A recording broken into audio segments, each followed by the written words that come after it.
I am back at it! After being downgraded to out for the team's trip to Green Bay, IR was not an option for me. I'm full participation for season wrap-up duties in Allen Park, and you guessed it, Tori's Take presented by Priority Health is first on the to-do list. So instead of just looking back at Week 17, let's look back at what went right and what went wrong this season. Here we go.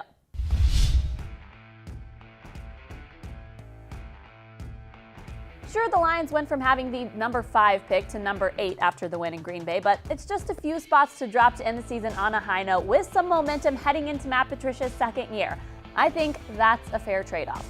So, what went wrong this year to lead the Lions to their 6-10 season? Well, we all thought the offense would be their strength this year, but it turns out that wasn't the case. The offense's inefficiency definitely hurt them. Matthew Stafford didn't have his best year. The team couldn't mount fourth quarter comebacks like we've seen them do in the past, and they struggled in the red zone often. Injuries were another factor that hurt this team, a lot of it on offense. Marvin Jones Jr. and Kerryon Johnson going down in the latter part of this season certainly did more than just hamper the offense. Ziggy Ansah was their key cog on defense, and he only played in 7 games this season because of his injuries. If you had named 5 key players for the Lions at the beginning of the year, really only Matthew Stafford and Darius Slay were left at the end of the year. Lastly, the defense got off to a slow start, and that hurt the Lions this year. They consistently gave up 100 rushing yards or more in the first half of the season, but then a switch seemed to flip. Which brings me to what went right this year, and the defensive turnaround was certainly one of them. The addition of Damon Harrison helped the Lions with run stopping, and overall the group seemed to find their groove and understand Matt Patricia's scheme more and more as the year went on.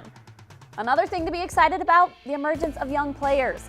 Kerryon Johnson was a star up until he went down with his knee injury. Breaking the streak of years without a 100-yard rusher was a highlight moment for this team this year. Deshaun Hand's dominance on the interior of the defensive line was a positive as well. And Kenny Golladay carrying over his success from his first year into a solid 1,000-yard season even after becoming the team's #1 receiver was huge. So it was a season with a lot of downs, but there were some ups as well. A disappointing result, but some things to build off of in 2019. For the extra point, usually I'd go with something fun around the league here, but since it's the end of the year, I'll stick with something fun in-house because what better guy to talk about for the extra point than Matt Prater? With extra points, field goals, and, oh yes, a touchdown, Matt Prater scored 13 of the Lions' 31 points in Green Bay. We already knew he could do the other 2 with ease, but watching him throw his first career touchdown on a trick play was a thing of beauty. Exactly what the doctor ordered to spice up a Week 17 game. And just as artful was former Colts punter Pat McAfee's call of the play. It was a treat. Look it up if you haven't heard it yet. It was the perfect way to end this season with a little bit of fun. All right, guys, that's it for the last Tori's Take presented by Priority Health for the season.